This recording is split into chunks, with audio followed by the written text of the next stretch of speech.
The Tories are looking to ape Donald Trump's ICE goons to deport 150,000 people a year. That's 30,000 more than Nigel Farage has promised and 100,000 more than Robert Jenrick has promised to deport. It does feel like we're horse trading now over how many people we can be seen to kick out of this country.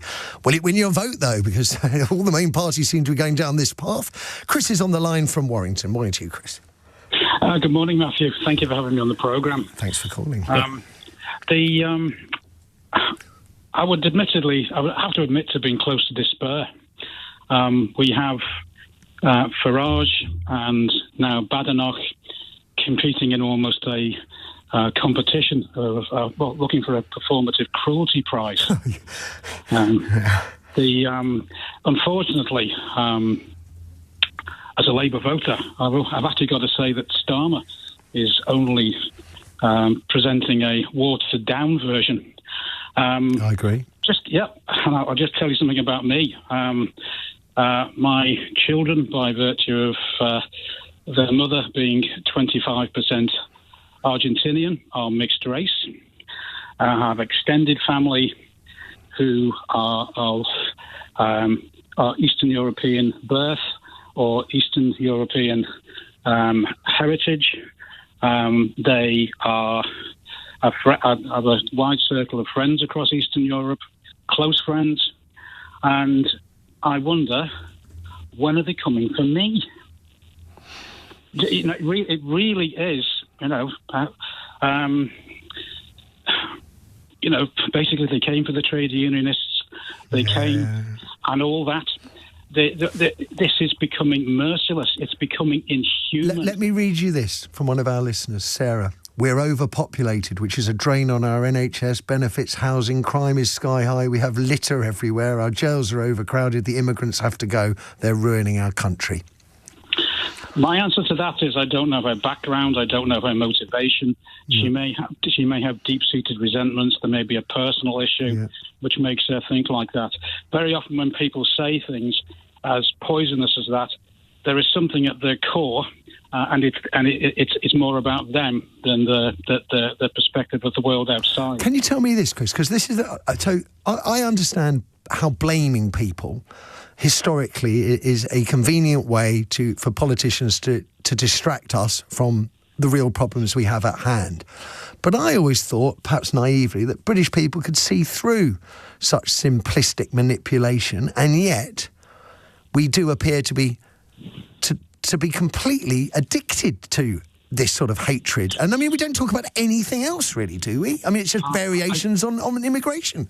I think that's the public narrative. That's the one that's getting all the airtime.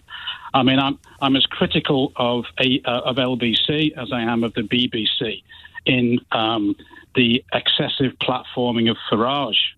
I think there are certain of your presenters who, quite frankly, suck up to Farage and suck up to the extremists in the Tory party. I will do the decent thing and refrain from mentioning their names, but you know them. We're the same age. I'm 61. It's tough, isn't it?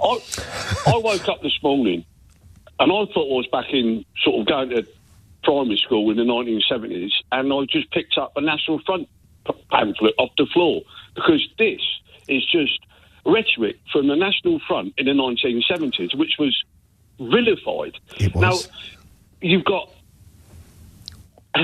you've got Reform, you've got the Labour Party, now you've got the Conservatives.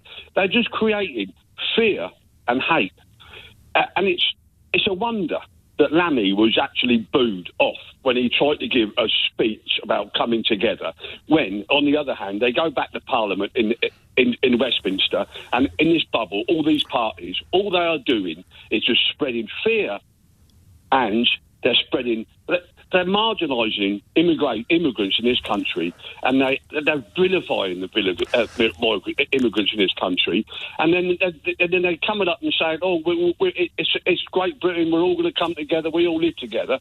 Well, the words, the actions don't meet the words. Steve, can I ask? Because I'm always intrigued. So, same age, grew up, and you're absolutely right about the National Front. This is mass deportations is exactly the stuff they wanted, and they were vilified for it. How come you've not been How come you've not been caught up in it all? And why are you not demanding get rid of the migrants? Why can you still remember what the National Front did and what they was? Why have you still got those values? Because I'm just like you, and I'm just mystified by people my age just sort of saying, "Oh, you got to get rid of them." And I thought we dealt with all of this. Well, you know, I had my grandson yesterday, and we was in the park. And there's a machine where they press a button and it's got a little bit of a carpet, and they all run round and it's touch the numbers.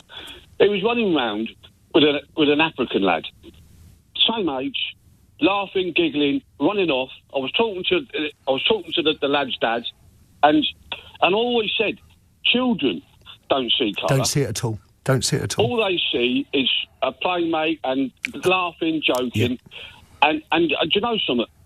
I used to pick my daughter up from nursery when she was at nursery, and I used to pick her up, and they used to have their sleep time, their nap time. And I used to look in the room, and they'd all be on a mat, all have their little mats, and it'd be every single sort of person in this country, African, Chinese, Asian, and it was all, and there was not, and I said to myself, that is a generation that will stamp out this racism in this country. Where's it gone wrong? Where's it gone wrong? Well, the governments, the parties, we've got this problem with the boats coming across. Now that has just escalated into a mass backlash on immigration in this country. Now surely, if the problem is with the boats, well, get the boat problem sorted. Surely. Now, if they've got this one in, one out in France now, there must be a system in France now where people can actually claim. We're just listening to John Vine, and he was saying we used to deport nearly 50,000 people a year, and by 2020, under the Tories, who were rabidly anti-migrant, the numbers we deported dropped to 8,000 because they cut funding. They cut funding to the various agencies responsible. So there's a strong political argument that the migration crisis is entirely artificial, created by 15 years of mismanagement. Well, I mean, as I said, the party that let 3.8 million people in over 14 years is now saying they want to turf them all out. But why is it now resonating so much with the Labour Party now?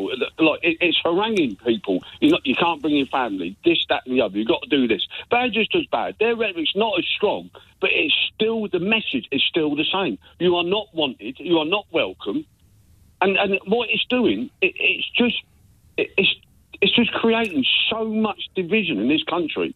And when they stand up and sit on the telly and whatever, and they say, oh, yeah, we want this country. You got Starmer saying, oh, this beautiful country. But yet his policies don't reflect that. It's absolutely, honestly, I think I'm wearing my flared jeans and my Dr. Martens.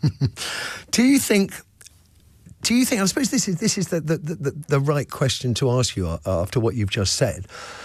Do you think this is a vote winner for the Conservatives to try and sound more anti-migrant, more determined to reduce the number of migrants in this country than the other parties? Is that a vote winner?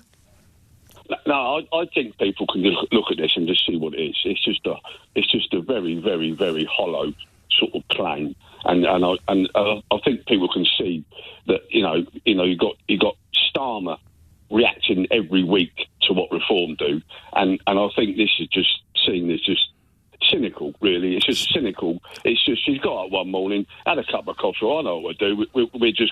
We just go with Trump's ice, sort of, and see how that runs down. Just to be in the club, and that's what it is. It's like a club that they've all got to be a part of.